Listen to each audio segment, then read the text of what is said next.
Let's compare the 4 healers of Final Fantasy XIV Dawntrail. If you already know you want to main a healer, then this might serve to help you choose, or alternatively teach you what you don't want. Or maybe you just want to hear about the pros and cons of each of these jobs, combined with a bit of comedy, in which case you have also come to the right place. Please take note that this video of course includes my opinion at times, especially in some of the ratings shown for each job, so if you feel that I missed something or that you disagree, I would love to hear about it, or about your favorite healer in the comments. Before we start, healers, more so than other roles, have a lot of overlap in their most basic toolkits. Namely, they all have a 1.5 second cast time single target attack, they all have an instant cast dot, and they all have a simple single target heal. Naturally, in this comparison, we care mostly about the differences in how the rest of their toolkits play. Another important distinction between healers is that 2 of them are officially titled as pure healers, and 2 of them are titled as barrier healers, so we will compare them in these pairs. What signifies a pure healer is that it primarily performs its healing through powerful direct burst healing that may incorporate heal over time components, although it may still have limited access to barriers and damage reduction. A barrier healer, on the other hand, is signified by having access to passive healing, meaning some sort of automatically applied healing that requires little to no effort from the healer itself to deliver. Additionally, barrier healers have far more readily available access to barriers and damage reduction, and weirdly, have access to a few heal over time effects despite it seeming to be intended to be more of a pure healer thing. Now with that out of the way, let's begin with the White Mage, the classic holy magic healer with very limited connections on nature magic these days. As the first pure healer, the White Mage's performance is very dependent on the user's input. You have to apply that regen to keep the tank alive. You have to do all the damage you get credit for, no raid buffs. And a reward for this extreme personal responsibility is that you both have a better overview of what is going out, since it is whatever you choose to do, and the White Mage has absolutely incredible healing potential, as well as excellent personal damage output. In terms of attack rotation, the unique features of the White Mage is that instead of having a reliable instant filler attack, not that that was ever a standard, the White Mage has access to the healing gauge, which is more important for healing really, but these are spent with instant cast heals that also nourishes the Blood Lily. When nourished 3 times, you can cast Afflatus Misery, which has become a signature attack of the White Mage, which has one of the highest potencies for a single attack in the game. To be specific, Afflatus Misery does the same damage as 4 glares, and relatively speaking, more than 4 holy casts on AoE. Essentially, this means in a prolonged fight, the White Mage may want to plan their healing with the Lily spells around times when they have to move anyway, or to build up to a burst leading into the 2-minute burst. Afflatus Misery also represents a mobility option, of course. Additionally, the White Mage can be expected to cast significantly more of their basic attack spell Glare than other healers due to Presence of Mind giving a speed boost for the burst window. This also comes packaged with 3 Glare Force, which both spikes the damage output further in this window, but also enables White Mage to move a bit more during these bursts. In area of effect fights, Holy uniquely is both centered on the White Mage, but also takes a while to land, and also awkwardly does the second least amount of damage among the healers.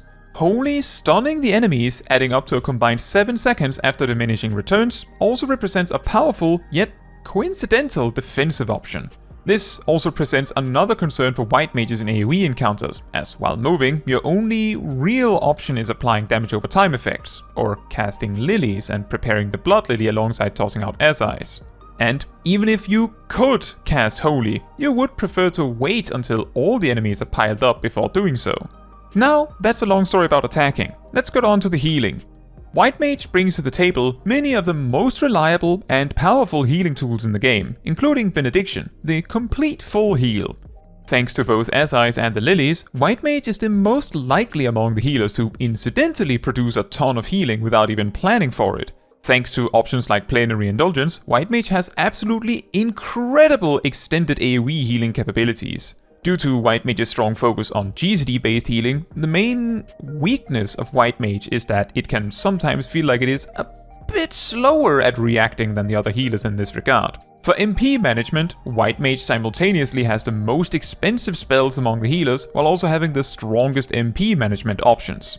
SIs represents all of White Mage's actual MP recovery outside of role actions, but Thin Air and Lilies combine to save the White Mage a ton of MP, with the Lilies effectively saving 1600 MP every minute, and Thin Air saving at least 400, already ranks White Mage as the healer with the most MP to work with.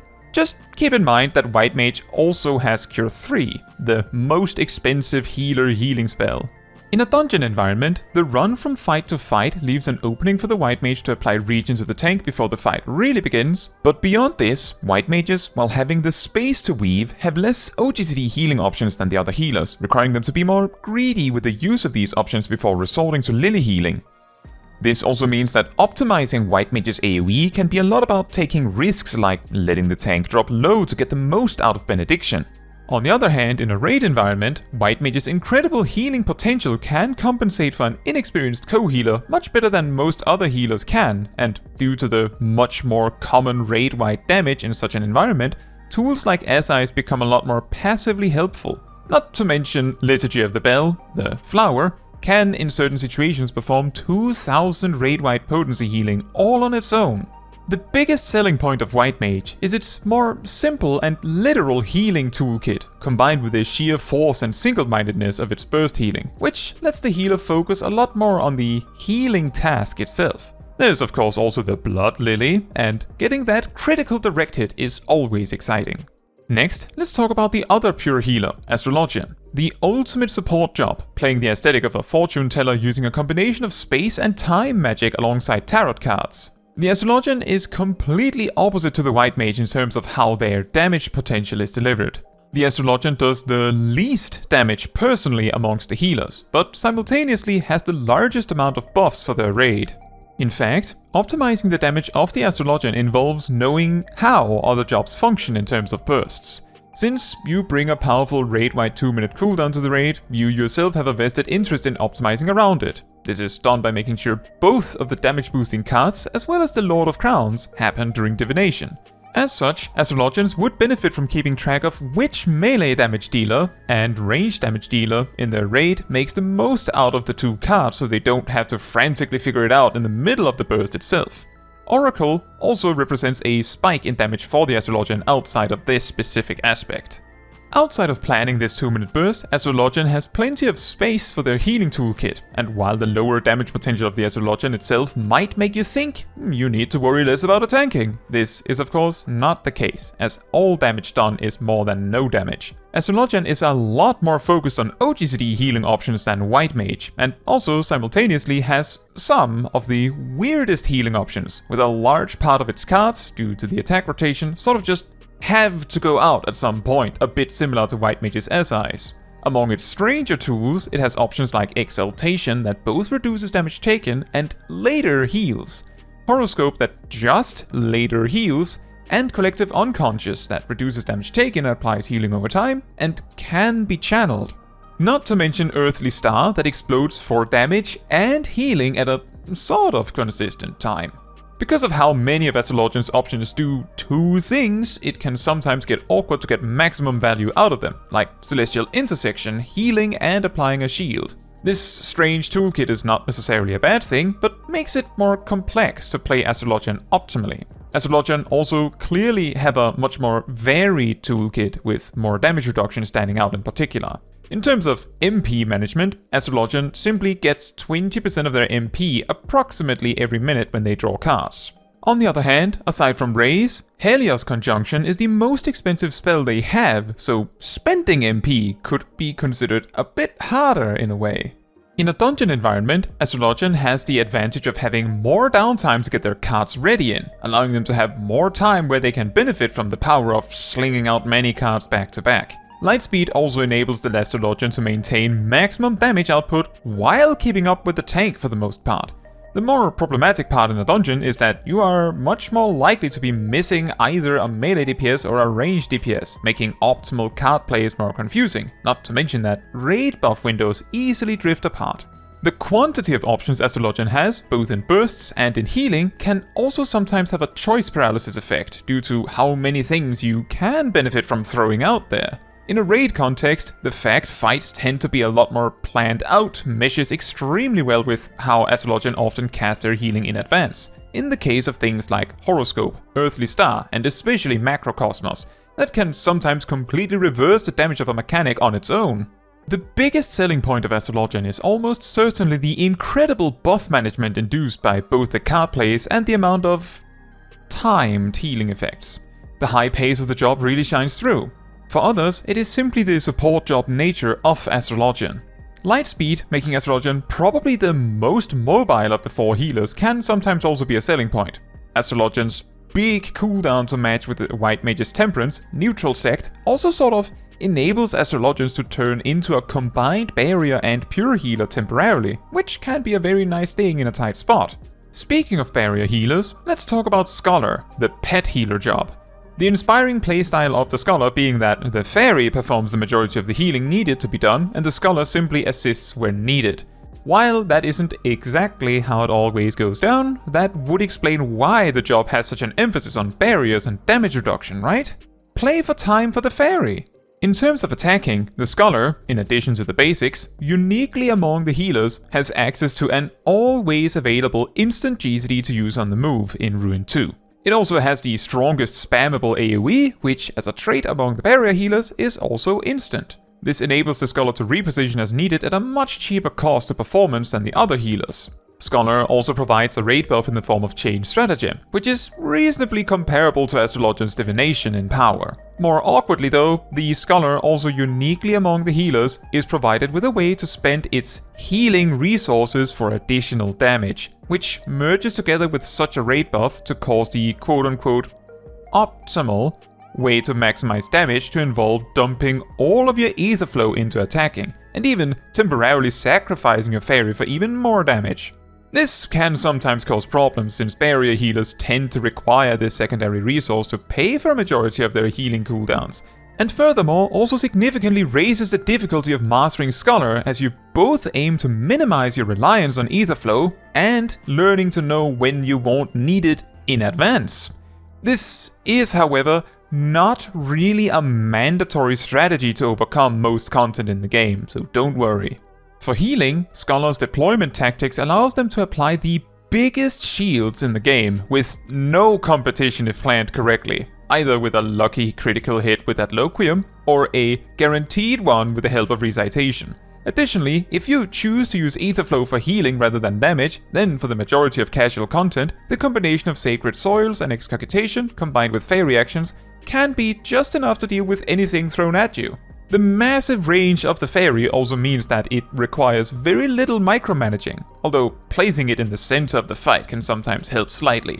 Similar to how Astrologian's Neutral Sect enables it to double as a pure barrier healer, Scholar's Seraphism also enables Scholar to sort of double as a barrier pure healer, and is what makes Scholar stand as possibly the strongest pick if you were to solo heal harder content, as it has the greatest capacity to lean into any extreme that is needed. A lot more shields, you got it. A bit more damage, you can do that. A lot more healing, you name it.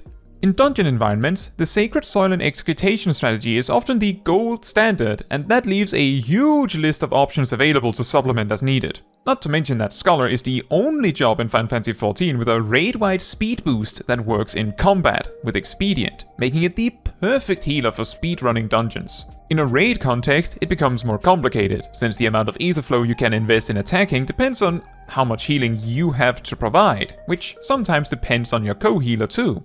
Often, this can come naturally, as if Etherflow becomes ready again without you needing to spend the resources, you get the damage.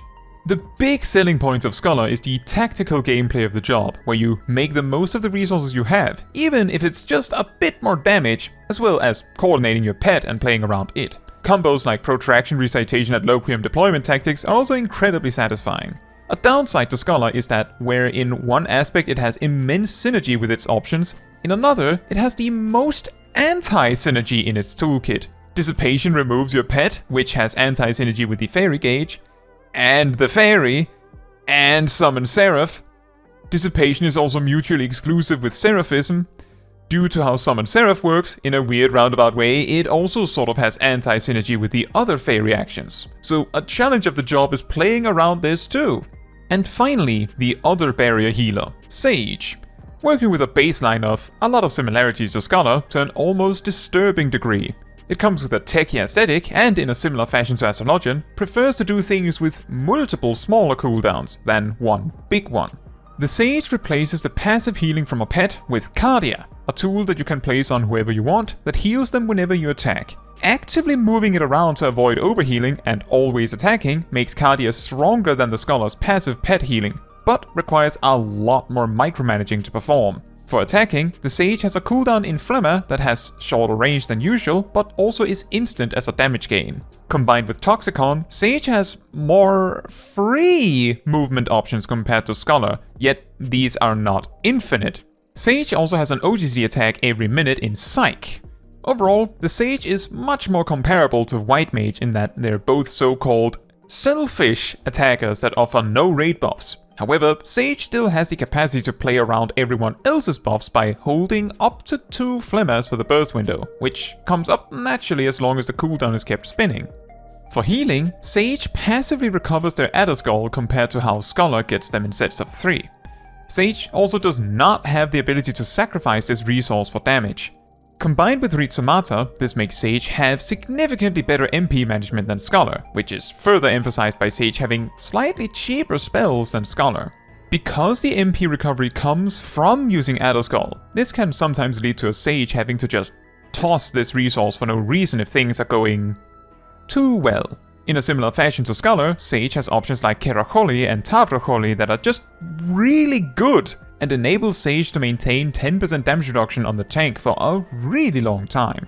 Where Scholar usually gets by with a big cooldown here and there and supplements from the fairy actions, the Sage tends to double up cooldowns wherever they are needed. Keracholi? Nah, Keracholi and Panheimer. They also have Nebma as one big heal which can be great for raid-wide recovery when things go sideways. And finally, comparable to Scholar's Seraphism, Sage has Philosophia, which is capable of doing more healing in an average situation. The passive healing is more potent, and is slightly weaker in a burst situation. Where Seraphism makes emergency tactics spammable, Philosophia does not make Pepsis spammable, even if you wanted to do that anyway. In a dungeon environment, Sages are probably the most capable among all the healers of following a set strategy and doing every pull almost exactly the same, regardless of which tank is brought. Almost regardless of how good the tank is, due to how potent a combo of 2 defensive options can be when overlapped. There are, however, many different strategies. Some like to combo Keracholi with Heimer, others really like to do it with Physis instead. There is also the small side note about the fact Sage, and only Sage, has an AoE dot to use instead of their single target one. In a raid context, especially when optimizing, Sage can be much scarier at times than Scholar, since you almost only get the 3 Toxicons you start with, and 2 of the 3 Flemmers you get in 2 minutes are tagged for raid bursts, massively weakening mobility. Sometimes Icarus can compensate for this. The big selling points for Sage is both the tighter control of Cardia compared to a pet. Many cooldowns in the Sage toolkit are also simply easier to use than the Scholar ones. Sage also tends to perform better in less coordinated groups since it does not really rely on a raid buff of its own.